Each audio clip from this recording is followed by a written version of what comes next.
চুপচাপ ওই জায়গাটিতে বসে রয়েছে, হাতে অত লুটও নেই, তার কাছে কোনো প্রকার ওয়াল নেই, কোনো প্রকার মেডিকিটস নেই, কোনো প্রকার গ্রেনেডস নেই, ইউটিলিটিজের সংখ্যা একদমই কম।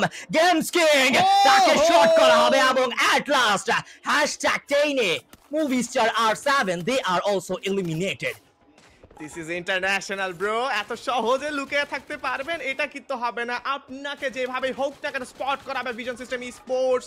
ফাইটে গিয়েছেন তারা, আর কিউদেরকে কিন্তু এইবার বেশ একটা চাপে ফেলার সৃষ্টি করা হয়েছে। ব্লেড সেখানে ফিনিশ করছেন, বিআরইউ মশিকে নক করেছেন।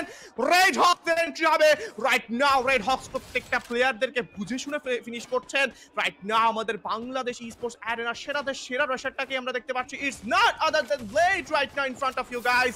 এবং সেখানে ব্লেডের কাছে প্রথম এলিমিনেশনটা এসেছে।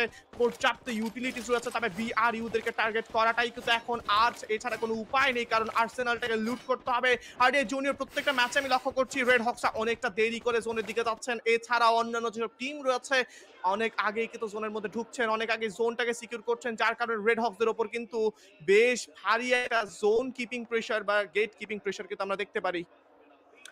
জি অবশ্যই, সেটা তো আমরা এর আগের ম্যাচগুলো তো দেখতে পেয়েছি, কিন্তু এইবার একটা অন্যরকম সুযোগ রয়েছে। এইবার যদি সার্কেলটাকে পারফেক্টলি ধরা যায় তাহলে এই ম্যাচটাকে সুন্দরভাবে বের করে নিয়ে আসতে পারবে টিম রেড হকস। অন্যদিকে আমরা কিন্তু ভিএসই দেরকেও দেখতে পাচ্ছি, তারাও একটা জায়গা থেকে একের পর এক আক্রমণ করে যাচ্ছে। ক্লোজ রেঞ্জে রেড হকস চলে এসেছে, আক্রমণ করবে। এখনো পর্যন্ত কোনো দল থেকেও একটা প্লেয়ারও কিন্তু এলিমিনেট হয়ে যায়নি, আক্রমণ করছে। ভেতরে ঢুকতে হবে প্লে জোনে, ম্যাপের অন্য প্রান্তে পেইনের আরো একটা এলিমিনেশন পয়েন্ট আমরা দেখতে পারলাম।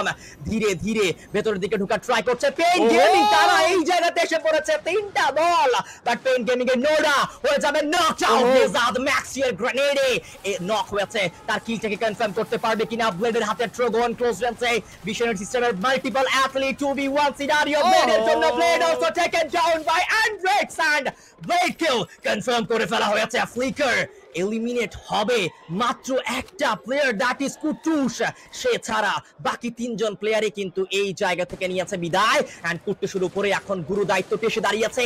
অন্য প্রান্তে ফ্যালকন ভার্সেস টিম লস লড়াই করছে।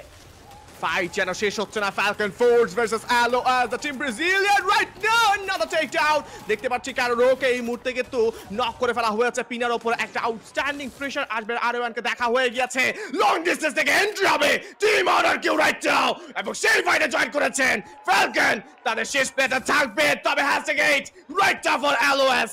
এইবার কিন্তু টেবিল টপটা ধরার পসিবিলিটি রয়েছে ফর ফ্যালকন। ফ্যালকন এবার কিন্তু টেবিলের টপে যেতে পারে, তবে এজি গেম বা অল গেমার্স গ্লোবালদেরকে দেখতে পাচ্ছি টোটালি কিন্তু কোয়ালিফায়ার একদম তার প্রান্তে দাঁড়িয়ে রয়েছে। আর কিছু পয়েন্টস পেলেই কিন্তু কোয়ালিফাই করতে পারবেন। কুট্টুসকে সেখানে খুব ক্ষুদ্রভাবে আমরা দেখতে পাচ্ছি, তবু কিন্তু কুট্টুস সেখানে ময়দানে অন্য প্রান্তে এবং শেষ #7 এবার রেড হকসের বিদায়